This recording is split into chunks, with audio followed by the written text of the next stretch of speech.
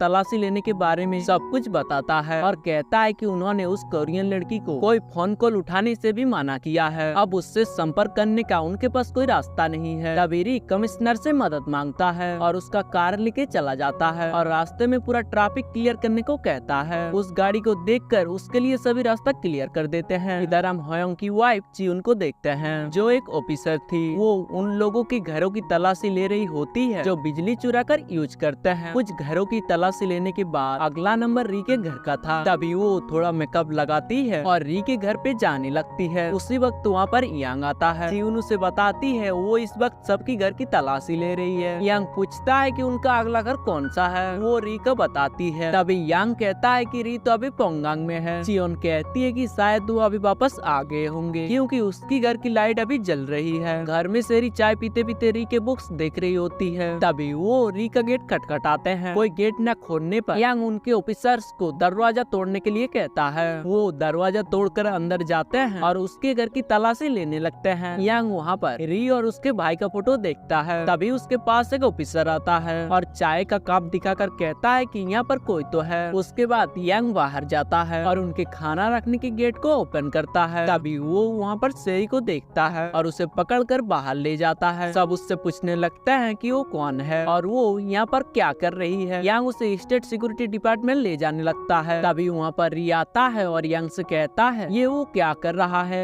ये उसकी मंगेतर है। तभी वहाँ पर जितने भी लोग थे सभी चौंक जाते हैं। यांग उसके ऊपर से गन हटाता है और उससे पूछता है कि अगर वो री की मंगेतर है तो वो शायद पोंगांग से आई होगी, इसीलिए वो उसे उसका रेसिडेंट सर्टिफिकेट मांगता है। तभी री यांग को बताता है कि वो साउथ कोरिया के डिवीजन 11 से आई है, इसीलिए वो उसके बारे में कुछ नहीं बता सकता है और उसे थक जाने के बहाने उसे अंदर ले जाता है। अंदर आके री उसे थकने का नाटक बंद करने को कहता है। तभी सेरी उसे डिवीजन 11 के बारे में पूछती है। डिवीजन 11 का नाम सुनते ही सारे लोग चौंक क्यों गए थे। री उसे पानी देता है और चुप होने को कहता है और बताता है कि यहाँ पर अचानक से घरों की तलाशी ली जाती रहती है और ये आज ही के दिन हुआ। सेरी कहती है कि कोई बात नहीं, वो सही वक्त पर आ गया इसीलिए सब ठीक हो गया। री उसे पूछता है कि क्या उसे कोई चोट तो नहीं लगी। सेरी कहती है कि उसे कुछ नहीं हुआ है, वो ठीक है। उसके बाद वो उसे डिवीजन 11 के बारे में बताता है। डिवीजन 11 स्पेशल एजेंट और उनके परिवार का ख्याल रखती है जो साउथ कोरिया में काम करते हैं। उनकी पर्सनल जानकारी बहुत ही सेफ रखी जाती है और इसीलिए उसने डिवीजन 11 का नाम लिया। सेरी कहती है कि उसने ऐसा क्यों कहा और आप वो आगे क्या करने वाले हैं। और री कहता है कि वो इससे भी अभी वो यहाँ से कल जाने वाली है, तो बस उन्हें एक दिन का ही नाटक करना है। तभी वहाँ की औरतें री के घर का दरवाजा खटखटाती है। री बाहर आता है और उसे पूछता है कि वो लोग इस वक्त उसके घर में क्यों आए हैं। कर्नल की बीवी मॉन्ग उसे कहती है वो अभी अभी बाहर से आए हैं, तो उनके पास अभी तो खाना होगा नहीं,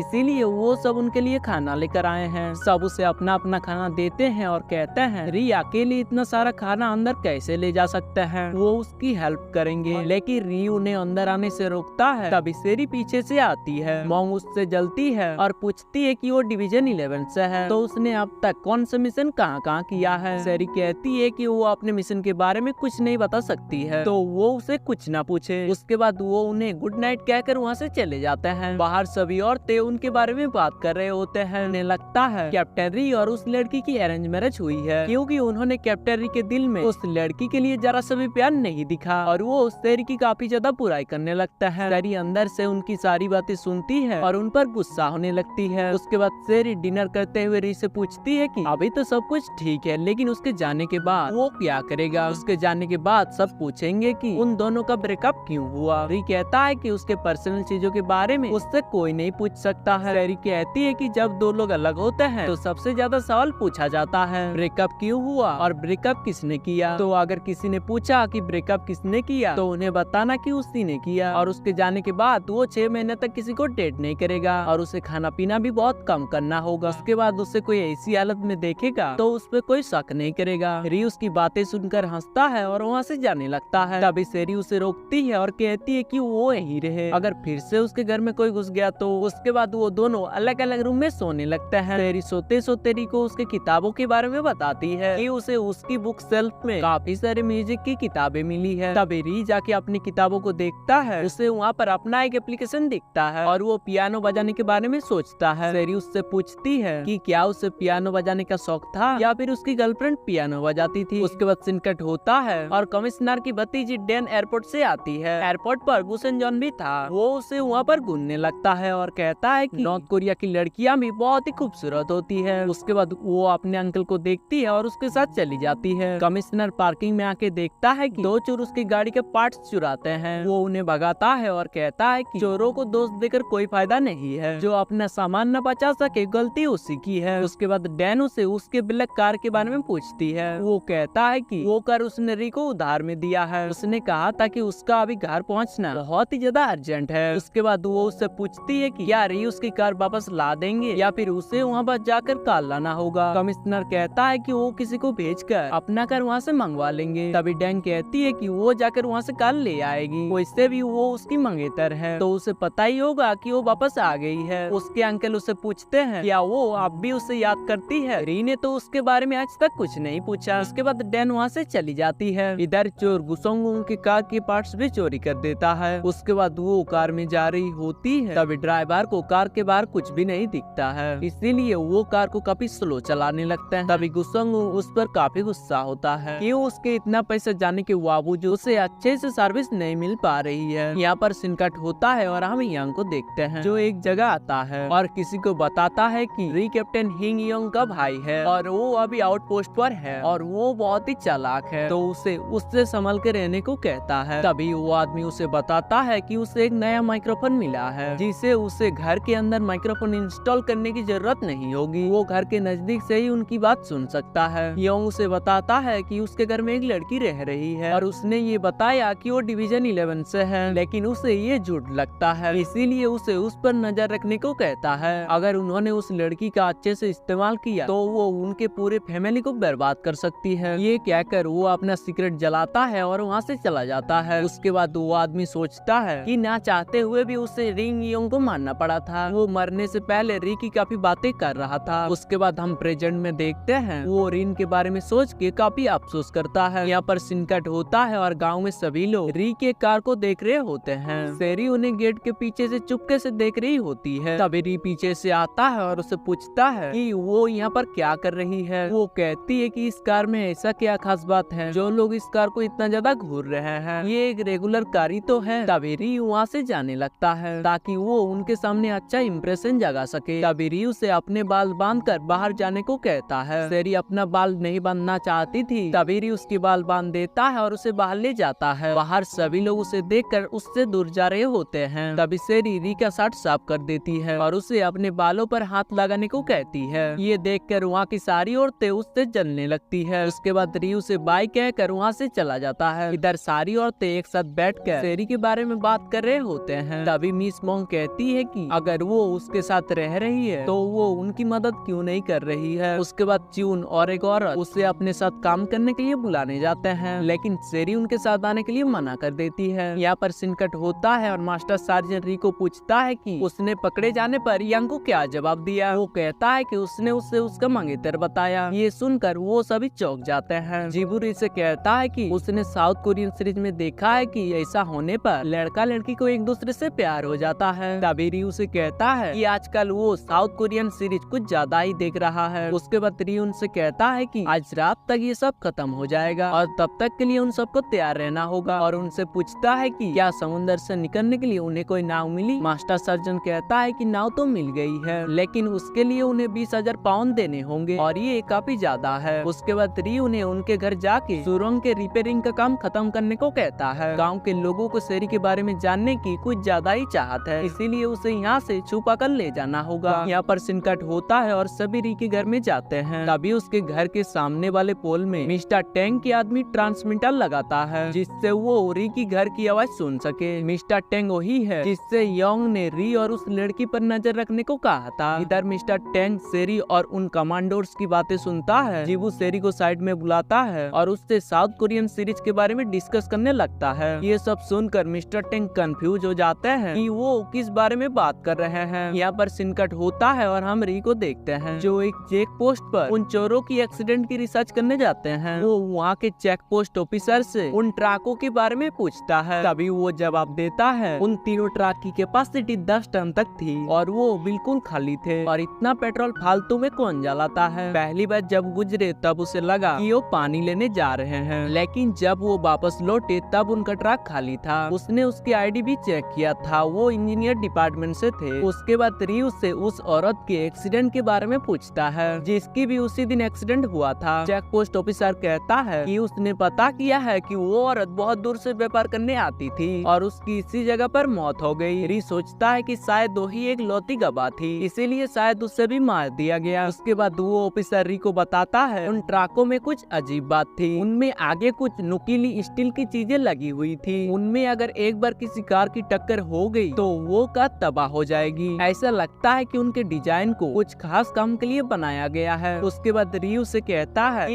यहाँ पर उनके बीच जो भी बात हुई वो बातें वो किसी को ना बताए। यहाँ पर सिनकट होता है और यांग गुसोंगुंग से मिलने जाते हैं। गुसोंगुंग यांग को धमकाता है और कहता है कि उसने इतने पैसे दिए हैं और उसका इतना बुरा हाल है। वो कल मरते मरते बचा है, उसके कार के व्हील चोरी हो गए थे और उसका एक्सीडेंट भी हो सकता था। यांग कहता है कि वो उससे इस तरह बात नहीं कर सकता है। वो ऑफिसर के साथ साथ एक बिजनेसमैन भी है, वो पैसे के लिए कुछ भी कर सकता है। अगर उसने उसके बारे में साउथ कोरिया को बता दिया तो उसे बहुत सारे पैसे मिलेंगे। ये सुनकर गुसुंगुंग उसकी तरफ हाथ बढ़ाता है और कहता है कि वो तो बस उसके साथ मजाक कर रहा था, क्या वो उसके साथ बिजनेस करना चाहेंगे। उसके बाद सिनकट होता है और हम सेजुन के भाई युग को देखते हैं जो गुसुंगुंग को ढूंढ रहा होता है। किसी को वो फोन में मकाओ जाके ढूंढने को कहता है। तभी उसकी बीवी उसे कहती है वो उससे ऐसे क्यों ढूंढ रहा है, उसे नहीं लगता है कि वो मकाओ में है। उसका सबसे करीबी मैनेजर चाइना में है। युग कहता है कि चाइना उसका इलाका है, अगर वो वहाँ पर जाएगा तो पकड़ा जाएगा। उसकी बीवी कहती है कि उसे लगता है गुसुंगुंग ने भी यही सोचा होगा, इसीलिए वो शायद वहीं पर छुपा होगा, क्योंकि वो उसे वहाँ नहीं ढूंढेगा, इसीलिए वो वहाँ पर सेफ रहेगा। तभी वो फिर से फोन लगाता है और उस आदमी को उसे चाइना जाके ढूंढने को कहता है। उसके बाद उसकी बीवी गाड़ी से उतरती है और ह्यूग को कहती है जल्दी शेयर होल्डर की मीटिंग होने वाली है। ह्यूग कहता है उसे पता है, और शेयर होल्डर की मीटिंग उसके लिए कभी फायदेमंद नहीं हुई है, क्योंकि वो घर के सबसे छोटा बेटा है। तभी उसकी बीवी उसे कहती है वो नहीं जानते हैं कि उसके पास उसकी सबसे बड़ी ताकत यानी वो है जो उसके भाई के पास नहीं है। उसके बाद वो सब घर में एक साथ बैठते हैं। ह्यूग कहता है कि अगर लोगों को पता चला कि शेरी बारिश चुनी गई थी और वो गायब हो गई है, सुजोन कहता है कि इससे स्टॉक प्राइस पक्का गिरने वाला है। वैसे तो एक बेटी के गायब होने के बारे में किसी को कोई फर्क नहीं पड़ेगा, लेकिन क्वीन ग्रुप के होने वाले चीफ का गायब होना मतलब वो अखबार के फर्स्ट पेज पर आएगा। शेरी के गायब होने के बारे में सोचकर वो तो ठीक से खा भी नहीं सकता है। तभी ह्यूग कहता है उसकी जब शादी हुई थी तब 4 4 दिन के लिए स्टॉक प्राइस ऊपर चला गया था, क्योंकि तब क्वीन ग्रुप और संपा ग्रुप एक साथ आ गए थे। तो अगर बोर्ड मीटिंग में यूग को नया चेयरमैन बनाया, उनका स्टॉक प्राइस भी ऊपर जाएगा और लोग जल्द शेरी के बारे में भी भूल जाएंगे। ये सुनकर सुजन की बीवी सुजन को पीठ पर घुसा मारती है। तभी सुजन कहता है कि उसने जो 100 मिलियन वॉन गवाया है उसका वो क्या करेंगे, क्या उसे लगता है कि शेयर होल्डर उसे एक्सेप्ट करेंगे। तभी युग की बीवी कहती है कि उन्हें शेरी के कंपनी को बेच देना चाहिए, इससे उनके पैसों की कमी भी दूर हो सकती है। वैसे भी कंपनी की ओनर अब नहीं रही। यहाँ पर सीन कट होता है और हम शेरी के असिस्टेंट को देखते हैं जो दायोन से बात कर रहे होते हैं कि शेरी अब तक नहीं मिली है, तो शायद वो अब आगे भी नहीं मिलेगी। दायोन कहता है कि इसके बारे में एम्प्लॉयज पूछते रहते हैं, वो कब तक इसे छुपाएगा, और छिपाने से मारा हुआ इंसान तो वापस नहीं आता है। तभी उसके सामने सूचन आता है और वो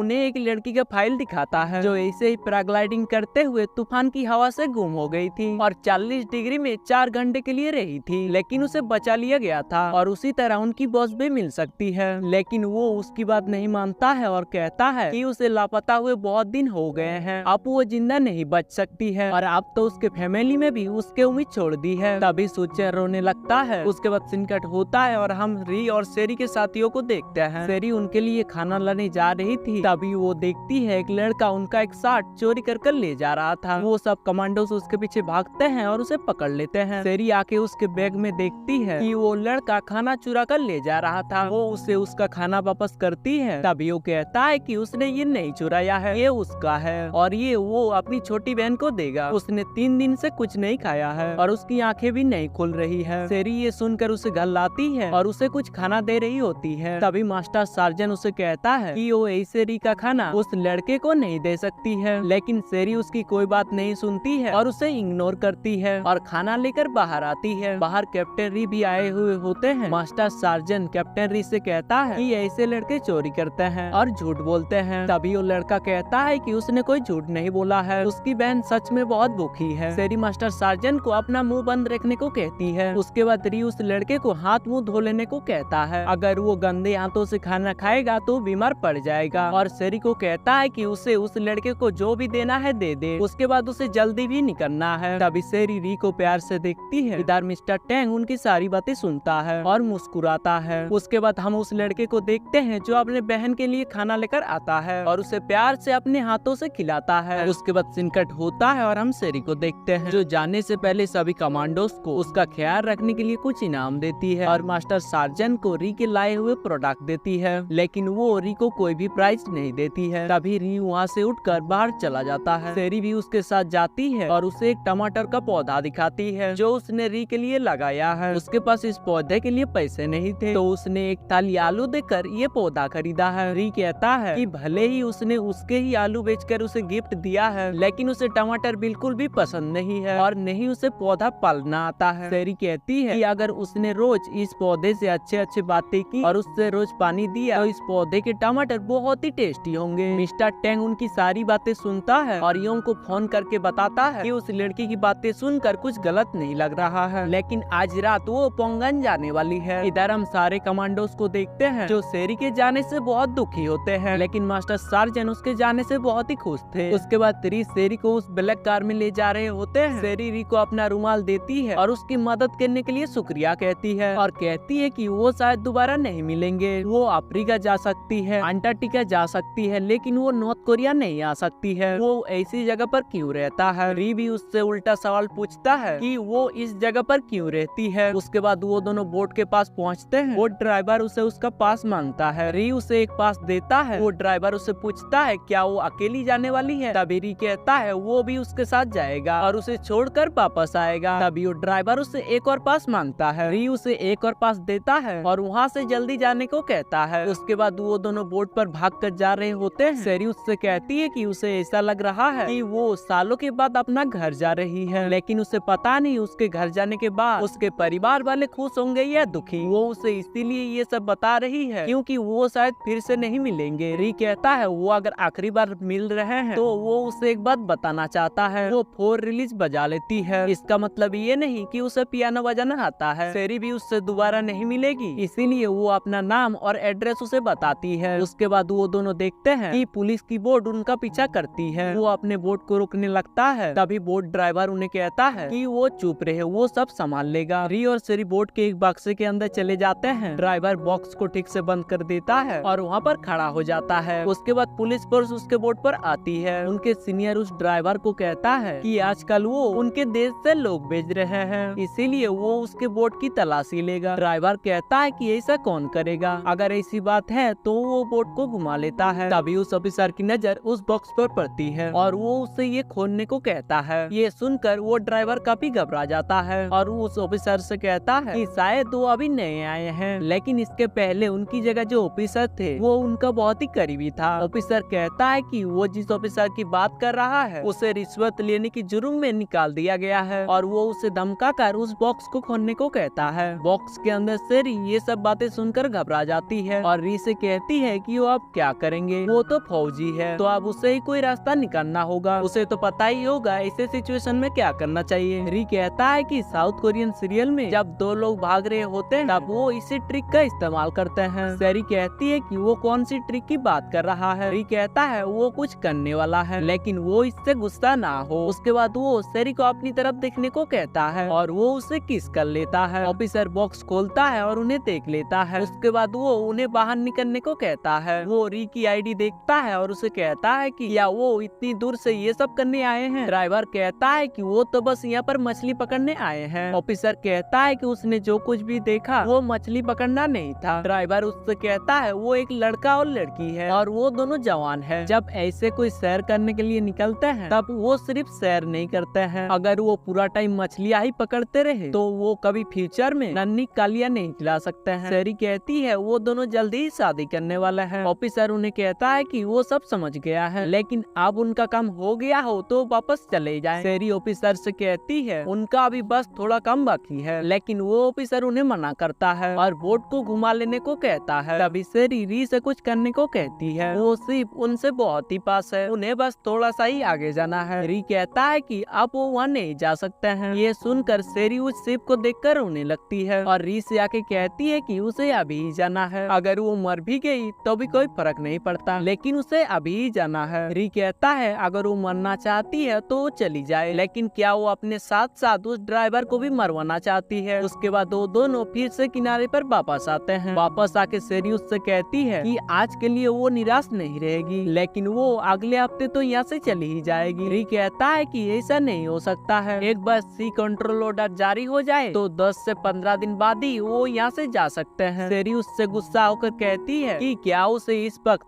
ये सब कहना जरूरी है, वो उसे झूठा दिलासा भी तो दे सकता है। री कहता है कि वो उसे झूठा दिलासा नहीं दे सकता है। तभी सेरी उससे कहती है कि ऐसा वो क्यों बन रहा है, जैसे कि वो कभी झूठ नहीं बोलता है, पहले भी तो उसे उसने अपने मंगेतर बनाया था। ये सब बातें निकाल कर सेरी उससे झगड़ा करने लगती है। उसके बाद वो वहाँ से घर चले आते हैं। री अपने घर में दरवाजा बंद होने का आवाज सुन के बाहर आता है। तभी उसे वहाँ सेरी का लेटर मिलता है। वो उस लेटर को देखता है जिसमें लिखा था कि उसने उसके लिए जो कुछ भी किया, लेकिन आप वो उसे और परेशान नहीं करना चाहती है, इसलिए वो यहाँ से बाहर निकलने का रास्ता खुद ढूंढ लेगी। री बाहर जाके उसे ढूंढने लगता है। इधर हम सेरी को देखते हैं जो पैराग्लाइडिंग करके फिर से अपने देश आना चाहती थी। वो अपना ट्रांसमीटर ऑन करती है और कहती है कि अगर उसे कोई सुन रहे हो तो जवाब दे, लेकिन उधर से कोई आवाज नहीं आता है। उसके बाद वो ट्रांसमीटर रखती है। तभी वहाँ पर री आ जाता है। सेरी कहती है वो यहाँ पर कैसे आए, जब वो आ रही थी तब वो तो सो रहा था। री कहता है कि उसे उसकी आने की आवाज सुनाई दी थी, उसने दरवाजा जोर से बंद किया था और वो ये पैराशूट उठा लाई थी, इसीलिए उसने सोचा कि वो यहीं पर होगी। सेरी उसे कहती है वो उसे और तकलीफ देना नहीं चाहती है, जिस तरह से वो यहाँ पहुँची थी उसी तरह से वो यहाँ से चली जाएगी। री कहता है जब वो यहाँ पर आई थी तब मौसम ठीक नहीं थे, लेकिन अब हालत वैसा नहीं है। इस पैराशूट में इंजन नहीं है तो ये राडार में भी नहीं दिखेगा, लेकिन खुली आंखों से हर कोई उसे देख सकता है। अगर उसे किसी ने देख लिया तो देखते ही उसे गोली मार देंगे। उसके बाद री की नजर उसके ट्रांसमीटर पर पड़ती है। वो उससे पूछता है उसका ये ट्रांसमीटर कब से ऑन है। यहाँ पर सिनकट होता है और हम यांग को देखते हैं। एक कमांडर उसे बताता है कि माउंट मेओंग से उसे एक मैसेज मिला है और अभी इस मैसेज की जांच चल रही है। उसे लगता है कि कोई इस मैसेज के जरिए साउथ कोरिया से संपर्क कर रहा है। यांग पूरा इलाका सील करके अच्छे से तलाश करने को कहता है। उसके बाद वो गाड़ी घुमा लेता है। इधर री सेरी को बताता है कि इस ट्रांसमीटर का सिग्नल पकड़ स्टेट सिक्योरिटी ऑफिसर उसे जल्दी ढूंढने आएंगे। उसे लगता है कि वो रास्ते में ही होंगे, वो किसी भी रास्ते से जाएं वो पकड़ पकड़े ही जाएंगे। सेरी कहती है कि वो यहाँ पर ही रुके, वो नीचे जा रही है, अगर वो पकड़ी जाती है तो वो उसके पास नहीं आएंगे। री कहता है कि उसके पकड़े जाने पर भी दोनों फंस सकते हैं, क्योंकि स्टेट सिक्योरिटी ऑफिसर उसे उसकी मंगेतर समझते हैं। तभी री वहाँ से नीचे देखता है और उसे उसके साथ चलने को कहता है। उसके बाद वो वहाँ से पैराशूट लेके छलांग मार देते हैं। उनका पैराशूट खोलता है और वो हवा में उड़ने लगते हैं। सेरी कहती है कि वो पहले बहुत ही परेशान और गुस्से में थी, लेकिन अब वो उसकी शुक्रगुजार है। यंग उस माउंटेन पर आता है, लेकिन उसे वहाँ कोई नहीं मिलता है। उसके बाद वो स्टेट सिक्योरिटी डिपार्टमेंट में वापस आता है। वापस आके मिस्टर टेंग उसे बताते हैं कि री और वो लड़की पोंगन ना जाके वापस आ गए हैं। यंग कहता है कि उनमें कुछ तो गड़बड़ है और उसे उस पर कड़ी नजर रखने को कहता है। मिस्टर टेंग वहाँ से जा रहे होते हैं, तभी यंग उसे कुछ पैसे देते हैं और उसे मीट खरीद कर अपने बेटे को खिलाने को कहता है। मिस्टर टेंग उसे पैसा लेना नहीं चाह रहे थे, लेकिन वो उसके मुंह से बेटे का नाम सुनकर घबरा जाता है और उससे पैसे ले लेता है। उसके बाद वो मार्केट में जाकर मीट खरीदता है। री भी वहाँ पर कॉफी बीन खरीदने आए हुए थे। मिस्टर टेंग उसे देखता है, दुकानदार उसे मीट दे रहे होते हैं, तभी उसका पर्स एक चोर चुरा कर भाग जाता है। री ये देखकर उस चोर के पीछे भागता है। दुकानदार को एक आदमी बताता है कि वो गैंग मेंबर था और वो ऑफिसर अकेले उसके पीछे भागा है। दुकानदार कहता है कि उसे उसको रोकना चाहिए था, वो अकेले उनसे कैसे निपट पाएगा। इधर री उन गैंग मेंबर के पास पहुंचता है। उसका लीडर री से कहता है वो सब निकाले गए सैनिक है, तो कोई उससे डरने वाला नहीं है। अगर वो अपना जान बचाना चाहता है तो यहाँ से चले जाए। तभी री अपना बेल्ट निकालता है और उन्हें मारने लगता है। एंड में उसके पीछे से एक आदमी उसे मारने जा रहा था, तभी मिस्टर टेंग आके उनकी मदद करते हैं। उसके बाद वो अपने पर्स लेकर री के साथ आ रहा होता है। वो रास्ते में री को अपना पर्स दिलाने के लिए शुक्रिया कहता है। री उसे संभल कर रहने को कहता है। यहाँ पर ऐसी चोरियां अक्सर होती रहती है। उसके बाद मिस्टर टेंग उदास होकर री की तरफ देखने लगता है। यहाँ पर सीन कट होता है और हम सेरी को उन कमांडोर्स के साथ देखते हैं। जीबू कहता है कि उसे उसके अंकल से उस हादसे के बारे में पता चला, लेकिन वो चिंता न करे, री उसके लिए कोई ना कोई रास्ता जरूर निकालेंगे। सेरी कहती है कि वो सुबह जल्दी खाना नहीं खाती है और जब खाती है तब हल्का करती है और उसका सुबह का खाना कनाडा से आता है और वो सिर्फ विजडम स्टार रेस्टोरेंट में ही खाना पसंद करती है और वहाँ की शेफ की एक ही ख्वाहिश होती थी, उसे खाना खत्म करते हुए देखने की। वो जो भी उसे देते थे वो प्यार से खाती थी, लेकिन पता नहीं उसे अब कैसे सूखे चावल से प्यार हो गया है। मास्टर सर्जन कहता है कि वो इसे कहते कहते री का सारा खाना खा जाएगी। सेरी कहती है कि वो उनसे बहुत ही प्यार से घुल मिल जा रही है और ऐसे शायद वो यहीं पर ना रह जाए, उसे जल्दी से जल्दी वापस जाना है और उन्हें उसे वापस भेजने में मदद करनी चाहिए। रीजन उससे पूछता है कि कैप्टन री कहाँ गए हैं। जीबू कहता है कि वो मार्केट गए हैं और उन्हें उसका ख्याल रखने को कहा है। सेरी कहती है क्या री ने उन्हें उसकी देखभाल करने के लिए भेजा है। वो थोड़ा मुस्कुराती है और कहती है कि वो कोई बच्ची नहीं है, वो खुद अपना ख्याल रख सकती है। मास्टर सार्जन कहता है कि वो अकेले हमेशा गड़बड़ करती रहती है, इसीलिए कैप्टन री ने उन्हें उस पर नजर रखने को कहा है। वो चली गई है सुनकर वो बहुत ही खुश थे, लेकिन अब उसका सारा मूड खराब हो गया। तभी सेरी उस पर गुस्सा होती है और कहती है कि अब उसका जाना कैंसिल हो गया है तो वो उसका सामान वापस करे। मास्टर सार्जन कहता है कि आप वो उसे वापस नहीं कर सकता है, क्योंकि शैम्पू बॉडी वॉश के बिना उसे नहाने में मजा नहीं आता है। उसके बाद री के घर का दरवाजा बजता है, तभी सेरी जाकर देखती है वहाँ पर चियून और एक औरत आई हुई होती है। चियून कहती है कि आज सीनियर कमांडर की बीवी मिस मोंग का बर्थडे है और उसे वहाँ आना है। वो इनविटेशन के लिए शुक्रिया कहती है, लेकिन वो उन्हें बर्थडे में जाने के लिए मना कर देती है और कहती है कि वो दूसरों के बर्थडे में नहीं जाती है। चियून कहती है कि ये लड़की कितनी घमंडी है और बदतमीजी नहीं, इसमें जरा सा भी अकल नहीं है। यहाँ पर सिनकट होता है और हम डायरेक्टर और योंग को एक साथ देखते हैं। डायरेक्टर उससे पूछता है कि क्या री ने उस दिन के बाद उससे कुछ बदला लेने के बारे में कहा है। योंग कहता है कि री इतना जल्द बदला लेने वालों में से नहीं है, उसके दिमाग में कुछ न कुछ चल रहा है, क्योंकि वो पूछताछ करते रहता है। ये सुनकर डायरेक्टर काफी घबरा जाता है। उसके बाद योंग उससे पूछता है वो यूनाइटेड डिपार्टमेंट में किसी को जानता है। वो कहता है कि उसका कजन वहाँ काम करता है, लेकिन वो ये क्यों पूछ रहा है। योंग कहता है कि री के घर में उसकी एक मंगेतर है और वो डिवीजन 11 से है, लेकिन उस लड़की में उसे कुछ गड़बड़ लगती है, इसीलिए वो चेक करना चाहता है कि क्या वो सच में डिवीजन 11 से है। वो वापस जाते टाइम उसकी गाड़ी में पोंगन जाएगा और तभी वो उसके कजन से भी मिलेगा। यहाँ पर सिनकट होता है और हम सेरी को उन कमांडोर्स के साथ री के घर पे देखते हैं। सेरी उनसे योंग के बारे में पूछती है कि क्या सब उनसे डरते हैं, क्या री उनके लेवल का नहीं है। जीबू कहता है कि कैप्टन री भी बहुत ही ऊंचे लेवल के कमांडर हैं, लेकिन वो योंग के ऊपर नहीं है। तभी सेरी कहती है कि किसी तरह से उसे जल्दी प्रमोशन मिल के वो ऊंचे लेवल पे नहीं आ सकता है, वो बस चाहती है कि उसके पास थोड़ी पावर हो ताकि वो जल्दी से जल्दी अपने घर जा सके। मास्टर सार्जन कहता है कि वो क्या चाहती है, है कि वो सारी जिंदगी यहीं पर पड़ी रहे। उसके बाद मास्टर सार्जन एक और आइडिया सोचता है और कहता है कि उन्हें प्रोफेशनल स्टार पाना होगा, तभी वो बिना प्रमोशन के सीजन में भी प्रमोशन पा सकता है। सेरी पूछती है कि ये स्टार उसे कौन देगा। जीबू कहता है कि वो सीनियर कर्नल देता है और कैप्टन री को वो उतना पसंद नहीं करता है। उसके बाद सेरी उनसे सीनियर कर्नल के पास पहुंचने का सबसे आसान रास्ता पूछती है। जीबू कहता है कि सीनियर कर्नल अपने बीवी का गुलाम होने के लिए काफी मशहूर है, अगर वो उनकी बीवी को मना सकती है तो ये कम हो सकता है। तभी सेरी को याद आता है कि दो आंटी कर्नल के बीवी के बर्थडे के लिए बुलाने आए थे, लेकिन उन्हें उनका ऑफर रिजेक्ट कर दिया था। इधर चियोन गांव के सभी औरतों से एक एक करके गिफ्ट कलेक्ट कर रहे होते हैं। जिसका गिफ्ट उसे पसंद नहीं आता था वो उसे साइड में रख देती थी। वो एक लड़की के गिफ्ट रिजेक्ट कर रहे होते हैं। तभी सेरी वहाँ पर आती है। चियोन उससे पूछती है वो तो यहाँ पर नहीं आने वाली थी। तभी सेरी कहती है कि ये कोई ऐसा वैसा बर्थडे नहीं है, ये तो उनकी हेड मिस मॉन्ग का बर्थडे है, तो वो यहाँ कैसे नहीं आ सकती है। उसके बाद सब अपने अपने गिफ्ट लेकर अंदर बढ़ते जाते हैं। मिस मॉन्ग कहती है कि वो यहाँ पर पहली बार आई है, इसीलिए वो उसके साथ आकर बैठ सकती है, लेकिन सेरी उसकी तारीफ करती है और कहती है कि वो उसकी बराबरी कैसे कर सकती है, इसीलिए वो नीचे ही बैठेगी। उसके बाद चियोन मिस मॉन्ग को सबके गिफ्ट देती है और कहती है कि कैप्टन री की मंगेतर यहाँ पर खाली हाथ आई है। तभी सेरी सामने वाली लड़की नियन सुन का गिफ्ट उठाती है, जिससे चियोंग ने चेकिंग के टाइम रिजेक्ट कर दिया था, और उनकी गिफ्ट की पूरी तारीफ करती है और कहती है कि ये फैशन तो आजकल पूरी दुनिया में पॉपुलर है। उसके बाद मिस मॉन्ग वो ड्रेस पहन लेती है और इस गिफ्ट के लिए वो निनसुन और सेरी को शुक्रिया कहती है और सेरी से उसका नाम पूछती है, लेकिन वो उसका नाम उसे सांसुल बताती है। यहाँ पर सिनकट होता है और विजयरी को बताता है कि सेरी मिस मॉन्ग के बर्थडे पर चली गई है, उसकी मदद से शायद उसे प्रेफरेंशियल स्टार मिल जाए। री मुस्कुराता है और कहता है कि क्या उसे सच में लगता है कि वो उसकी मंगेतर है। विजन कहता है कि उसने अगर प्रेफरेंशियल स्टार जीत लिया तो वो यहाँ से आसानी से निकल सकती है। उसके बाद वो एक्सीडेंट हुए ट्रक्स की जांच करने चला जाता है। वहीं पर विजन अपनी बातों से एक ऑफिसर को उलझाता है और री देखता है कि उन ट्रकों की नोकी लिस्ट यहीं पर बनाई जाती है। तभी वो ऑफिसर विजन को बताता है कि वो यहाँ पर कोई जांच नहीं कर सकता है, यहाँ काम सिर्फ स्टेट सिक्योरिटी डिपार्टमेंट कर सकते हैं। तभी री विजन के पास आता है और उसे साइड करके ले जाता है और साइड में दिखाता है कि उसने वहाँ से एक स्टील का टुकड़ा उठाकर ले आया है। उसके बाद सिनकट होता है और यंग डायरेक्टर के कजन से पोंगा मिलने आए हुए थे। वो डिवीजन 11 की लड़कियों के बारे में जांच करने को कहता है। उसका कजन कहता है कि वैसे तो इसकी जानकारी देना रूल के खिलाफ है, लेकिन वो उसके लिए एक लड़कियों का लिस्ट बना देगा। उसके बाद वो उस लड़की का नाम पूछता है जिसको ढूंढना चाहता है, लेकिन उसे उसका नाम नहीं पता था। इधर पार्टी खत्म होती है और मिस मॉन्ग सेरी को फिर से इस ड्रेस के लिए थैंक यू कहती है। सेरी उससे कहती है क्या वो उसके पति से री के प्रमोशन के लिए बात करेगी। मिस मॉन्ग इसके लिए मान जाती है। उसके बाद वो आपस में बात करके मुस्कुराते हैं। तभी री वहाँ से जा रहा होता है। वो उनकी बातें सुनता है और सेरी को अपने साथ ले जाने के लिए अपनी साइकिल को बार बार रिवर्स करके आने लगता है। थोड़ी देर बाद सेरी वहाँ पर आती है और उसे देखती है। वो उससे पूछती है क्या वो उसे यहाँ पर ले जाने के लिए आया है। री कहता है कि बस वो यहाँ से गुजर रहा था, लेकिन उसने उसे आवाज दिया तब वो रुक गया। उसके बाद वो सेरी से पूछता है कि वो इतनी रात तक यहाँ पर क्या कर रही है। तभी सेरी कहती है कि वो यहाँ पर उसी के लिए आई है, वो बस प्रेफर नेशनल स्टार जीत जाए ताकि उसके पास कुछ पावर आ जाए। री कहता है कि वो उसे गलत समझ रही है, उसके पास भी पावर है, लेकिन सेरी उसके बातों पर ध्यान नहीं देती है और कहती है कि वो उसके साइकिल से ले जा सकता है। उसके बाद वो दोनों एक साथ साइकिल से वहाँ से चले जाते हैं। घर आके वो देखते हैं कि सारे कमांडोर्स अपने डिनर के लिए क्लेंस पका रहे होते हैं और वो लोग सेरी को भी क्लेंस खाने सिखाते हैं। सेरी पहले तो ये नहीं खाना चाहती थी, लेकिन खाने के बाद उसे ये बहुत ही टेस्टी लगता है। क्लेंस के साथ साथ वो डिनर भी करते हैं। उसके बाद री सेरी को प्यार से देख रहा होता है। तभी सेरी की नजर री पर पड़ती है। यहाँ पर सिनकट होता है और हम सेरी के फैमिली को देखते हैं। तभी सेरी के डैड ह्यूग को अपना वारिस चुनता है। ह्यूग उससे काफी खुश हो जाता है। तभी सुजन उससे काफी गुस्सा हो जाता है। उसकी वाइफ कहती है कि जब वो जेल में थे तब उसके हस्बैंड ने ही कंपनी को संभाला था और कंपनी के सभी छोटा बड़ा काम किया था। ह्यूग की वाइफ कहती है कि सुजन ने तो अच्छे से कंपनी को नहीं चलाया है, उसकी पिछली हरकत अभी भी लोग भूले नहीं है। तभी उनके डैड उन्हें चुप होने को कहते हैं। सुजन कहता है कि वो उसका सबसे बड़ा बेटा है, इसीलिए कंपनी का सबसे पहला हक उसका होना चाहिए। ह्यूग कहता है कि सवाल छोटे बड़े बेटे का नहीं है, यहाँ पर जो काबिल है उसे ही हक मिलना चाहिए। उसके बाद वो दोनों आपस में लड़ने लगते हैं। लड़ते लड़ते सुजन सेरी की बातें निकालता है और कहता है कि उन्होंने तो सेरी को कहीं अपनी बेटी की तरह नहीं माना, सबने उसे रास्ते के कुत्ते के जैसा व्यवहार किया। तभी उनके डैड उन्हें धमकाता है और चुप होने को कहता है। उसके बाद उसकी मम खड़ी होती है और सेरी के बारे में सोचती है और कहती है कि अगर वो उसकी सलाह लेना चाहते हैं, वो सब नहीं जानते हैं कि सेरी के साथ क्या हुआ है, इसीलिए सेरी की जगह किसी और को देना जल्दबाजी होगी और उसे अब भी विश्वास है कि सेरी वापस जरूर आएगी। इधर हम सेरी को देखते हैं जो उन कमांडोर्स के साथ रिंग करके गेम खेल रही होती है। उनके गेम की बातें मिस्टर टैंग सुन रहा होता है। उसके बाद सुबह होती है और री सेरी के लिए कॉफी बना बना रहा होता है। सेरी सो रही होती है लेकिन कॉफी की खुशबू आते ही वो जाग जाती है और री के पास जाती है और उससे पूछती है कि उसने कॉफी बनाना कैसे सीखी। री कहता है कि जब वो बाहर पढ़ाई करता था तब उसने ये सीखा है। सेरी उससे पूछने लगती है कि उसने बाहर कहाँ पढ़ाई की है, लेकिन री कोई जवाब नहीं देता है और सेरी को कॉफी बनाकर पिलाता है। सेरी कॉफी टेस्ट करती है और कहती है कि उसने तो बहुत ही अच्छी कॉफी बनाई है। तभी री कहता है कि उसने उसके लिए मूंग का सूप भी बनाया है और वो भी अच्छा लगेगा। अभी तक हमने इस मूवी में देखा सेरी अपनी कंट्री जाने की कोशिश कर रही है लेकिन जा नहीं पा रही है। लेकिन सेरी क्या अपनी कंट्री जा पाएगी, और जाएगी तो कैसे जाएगी, जानना काफी इंटरेस्टिंग होगा। इसीलिए अगला स्टोरी और भी ज्यादा इंटरेस्टिंग होगा।